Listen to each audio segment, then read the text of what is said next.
Hello friends, welcome back to our channel Needles and Threads. இன்னைக்கு நம்ம சேனல்ல பார்க்க போற வீடியோ என்னன்னா boatneck blouse stitching வீடியோ தான். ஆல்ரெடி இதுக்கான கட்டிங் வீடியோ நம்ம சேனல்ல அப்லோட் பண்ணியிருக்கோம். அந்த வீடியோவோட லிங்க் இந்த வீடியோவோட எண்ட் கார்டுல கொடுக்குறேன். தேவைப்படுறவங்க செக் பண்ணி பார்த்துக்கோங்க. ஸோ இதோட ஃப்ரண்ட் பார்ட் வந்து நம்ம பிரின்சஸ் கட் தான் பிளான் பண்ணியிருக்கோம். ஸோ அதோட கட்டிங் வீடியோ ஸ்டிச்சிங் வீடியோ எல்லாமே ஆல்ரெடி நம்ம சேனலில் போட்டிருக்கோம். அந்த பிளேலிஸ்ட் லிங்க் வந்து நான் வீடியோவோட எண்டில் வைக்கிறேன். செக் பண்ணி பார்த்துக்கோங்க.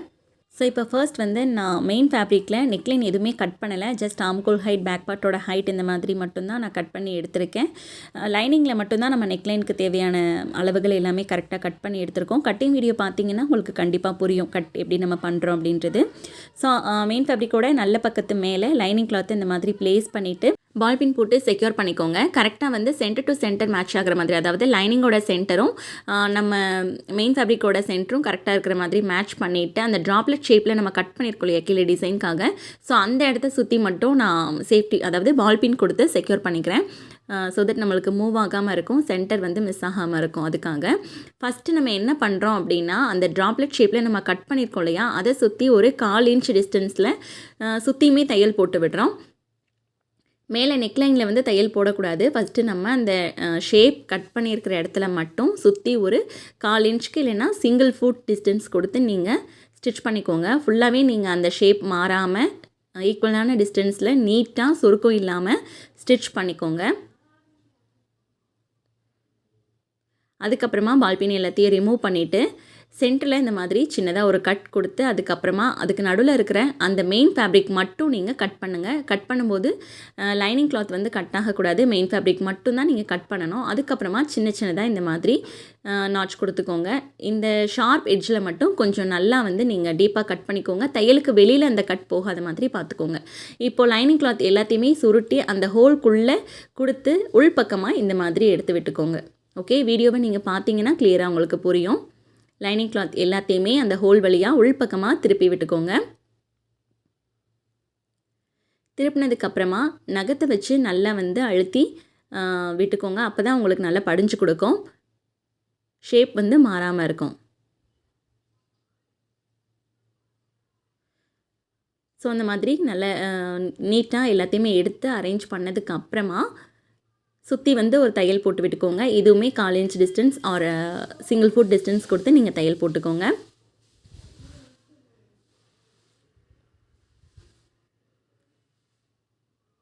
ஸோ அவ்வளோதான், சுருக்கம் எதுவும் இல்லாமல் நல்லா ப்ராப்பராக நீட்டாக வந்து தையல் போட்டு விட்டுக்கோங்க. ஸோ நல்ல பக்கம் எடுத்து பார்க்கும்போது உங்களுக்கு எந்த விதமான சுருக்கமும் அந்த இடத்துல இருக்கக்கூடாது. பாருங்கள், இந்த இடத்துல வந்து கிளாத் வந்து சுருண்டு இருக்கக்கூடாது, சுருக்கம் இருக்கக்கூடாது. ஸோ பார்த்து கேர்ஃபுல்லாக வந்து நீங்கள் ஸ்டிச் பண்ணிக்கோங்க. அப்போ தான் பார்க்கறதுக்கு நீட்டாக இருக்கும். இப்போ அடுத்ததான் லைனிங் ஃபேப்ரிக்கையும் மெயின் ஃபேப்ரிக்கையும் சேர்த்து வச்சு நம்ம ஒரு தையல் போடுவோம் இல்லையா, ஸோ அதே மாதிரி ஃபுல்லாக வந்து ஸ்டிச் பண்ணிக்கலாம். ஃபஸ்ட்டு நான் ஷோல்டர்லேருந்து ஸ்டார்ட் பண்ணுறேன். ஃபுல்லாகவே லைனிங் அண்ட் மெயின் ஃபேப்ரிக் சேர்த்து வச்சு தையல் போட்டுக்கோங்க. இந்த மாதிரி தையல் போடும்போது ரொம்ப கிளாத் வந்து அதிகமாக விடாமல் கொஞ்சம் ஓரத்தில் தையல் போடுங்க. அப்போ தான் உங்களுக்கு ஸ்டிச் பண்ணி முடிச்சதுக்கப்புறமா அந்த தையல் வந்து வெளிப்பக்கம் தெரியாமல் இருக்கும்.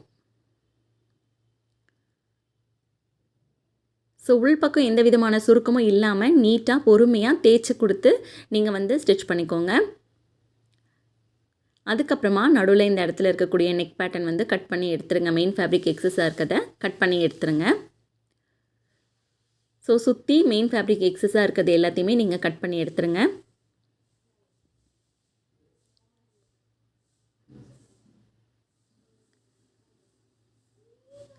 ஃபுல்லாக கட் பண்ணி எடுத்ததுக்கப்புறமா 2ஆக ஃபோல்ட் பண்ணி மடித்து கொடுத்துட்டு எக்ஸஸ் ஏதாவது இருந்ததுன்னா அதை அட்ஜஸ்ட்மெண்ட் பண்ணுறது, கட் பண்ணுறது எல்லாத்தையுமே ப்ராப்பராக ஒரே மாதிரி ஈவனாக கட் பண்ணிக்கோங்க. ஸோ அதுக்கப்புறமா கீழே வந்து நம்ம பட்டி மடித்து தைக்க போகிறோம். ஸோ ரெண்டுமே வந்து எந்த இடத்துல நம்ம ஸ்டார்ட் பண்ணுறோமோ அதே இடத்துல முடியணும். அதுக்காக 1.5 இன்ச் வந்து பட்டி அளந்துட்டு அதுக்கப்புறமா மெஷர் டேப் வச்சு நீங்கள் மெஷர் பண்ணிவிட்டு அதுக்கப்புறமா ஸ்கேல் வச்சு லைன் பண்ணிவிட்டு டபுள் ஃபோல்டிங் மெத்தடில் நீங்கள் பட்டி மடித்து தைச்சிக்கோங்க. ஆல்ரெடி நம்ம நிறைய வீடியோஸில் சொல்லியிருக்கோம். ஸோ அதனால் இதில் நான் டீட்டெயில்டாக எக்ஸ்பிளைன் பண்ணலை. பட்டி நம்ம மடித்ததுக்கப்புறமா அடுத்ததாக நம்ம டாட் வந்து எப்படி பிடிக்கிறதுன்னு பார்த்துடலாம். ஸோ டாட் பிடிக்கிறதுக்கு இந்த மாதிரி உள் பக்கமாக கிளாத்தை 2ஆக ஃபோல்டு பண்ணி மடித்து கொடுத்துக்கோங்க. சென்டர்லேருந்து ஒரு 4.5 இன்ச் தள்ளி நான் மார்க் பண்ணிக்கிறேன். ஸோ டாட்டோட ஹைட் வந்து 4.5 இன்ச் வந்து நான் மார்க் பண்ணிக்கிறேன். இந்த மாதிரி 2 சைட்லேயுமே லைன் போட்டதுக்கப்புறமா அந்த லைனை வந்து சென்டராக வச்சு கிளாத்தை 2ஆக ஃபோல்டு பண்ணி டாட்டோட அகலம் வந்து ஒரு 1/2 இன்ச் இருக்கிற மாதிரி நீங்கள் போட்டுட்டு வி ஷேப்பில் நல்லா ஷார்ப்பாக வந்து ஸ்கேல் வச்சு லைன் பண்ணிவிட்டு அதுக்கப்புறமா அந்த லைன் மேலேயே ஸ்டிச் பண்ணி விடுங்க. டாட் பிடிக்கும்போது முக்கியமாக நீங்கள் பார்க்க வேண்டியது என்னென்னா, மேலே வந்து சுருக்கம் எதுவும் இருக்கக்கூடாது, பேக் பார்ட்டில் வந்து சுருக்கம் இருக்கக்கூடாது, டாட்டோட ஷார்ப் எட்ஜ் வந்து ஸ்மூத்தாக இருக்கணும், அது ரொம்ப தூக்குன மாதிரி இருக்கக்கூடாது. ஓகே, இந்த மாதிரி 2 சைட்லேயுமே டாட் பிடிச்சாச்சு. இப்போ அடுத்ததான் நெக் பீஸ் வந்து நம்ம ஸ்டிச் பண்ண போகிறோம். ஸோ இந்த இடத்துல வந்து நம்ம கிராஸ் பீஸ் கொடுத்து தான் ஸ்டிச் பண்ணணும். இந்த நெக் வந்து அப்போ தான் ஃபினிஷ் பண்ண முடியும். ஸோ அதுக்காக நான் கிராஸ் பீஸ் ஆல்ரெடி கட் பண்ணி வச்சுருக்கேன். அந்த கிராஸ் பீஸ் எல்லாத்தையுமே நான் ஜாயின் பண்ணி எடுத்துக்கிறேன். கிராஸ் பீஸஸை நல்ல பக்கமும் ஒன்றோட ஒன்று சேர்ந்துருக்கிற மாதிரி 1 by 1 நான் எல்லாத்தையுமே ஜாயின் பண்ணிக்கிறேன்.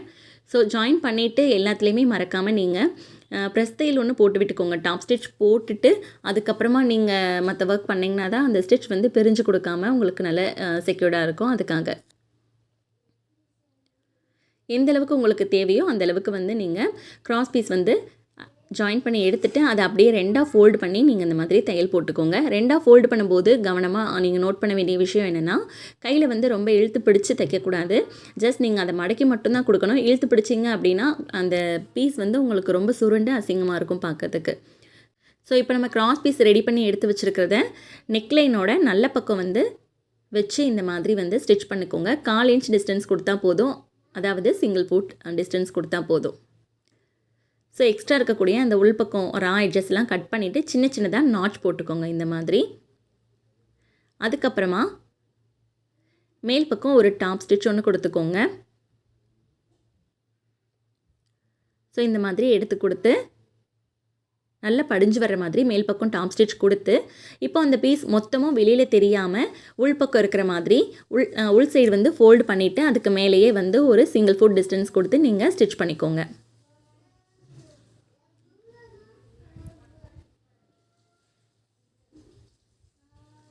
இந்த மாதிரி ஸ்டிச் பண்ணுறப்ப ஸ்ட்ரெயிட்டாக அதை இழுத்து பிடிக்கக்கூடாது. நெக்லைனோட வளைவு வந்து எப்படி இருக்கோ அதே ஷேப்பில் தான் நம்ம தைக்கணும். ஸோ அவ்வளோதான், ஃபுல்லாகவே நம்ம கம்ப்ளீட் பண்ணியாச்சு. நெக் பீஸும் வந்து நம்ம அட்டாச் பண்ணியிருக்கிறது எந்த அளவுக்கு நீட்டாக இருக்குன்னு பாருங்கள். ஸோ இதே மாதிரி எந்த விதமான சுருக்கமும் இல்லாமல் கிளாத் வந்து திருப்பி இருக்காமல் பார்த்து கேர்ஃபுல்லாக நீட்டாக ஸ்டிச் பண்ணுங்கள். ஓகே, அவ்வளோதான். இப்போ நம்ம ப்ளவுஸோட பேக்கில் வந்து போட் நெக் வச்சு ரொம்பவே சிம்பிளாக ஈஸியாக வந்து ஸ்டிச் பண்ணி கம்ப்ளீட் பண்ணிட்டோம். ஸோ இந்த மாதிரியான வீடியோஸ் நீங்கள் தொடர்ந்து பார்க்கறதுக்கு நம்ம சேனலை சப்ஸ்கிரைப் பண்ணி பெல் ஐகானை கிளிக் பண்ணி ஆல் என்ற பட்டனை ப்ரெஸ் பண்ணிக்கோங்க. அப்போ தான் நம்ம சேனலில் போடக்கூடிய நெக்ஸ்ட் வீடியோஸ் உங்களுக்கு நோட்டிஃபிகேஷன்ஸாக வரும். இந்த வீடியோ உங்களுக்கு பிடிச்சிருந்தா வீடியோவை லைக் பண்ணி ஷேர் பண்ணி சப்போர்ட் பண்ணுங்கள். தேங்க்ஸ் ஃபார் வாட்சிங்.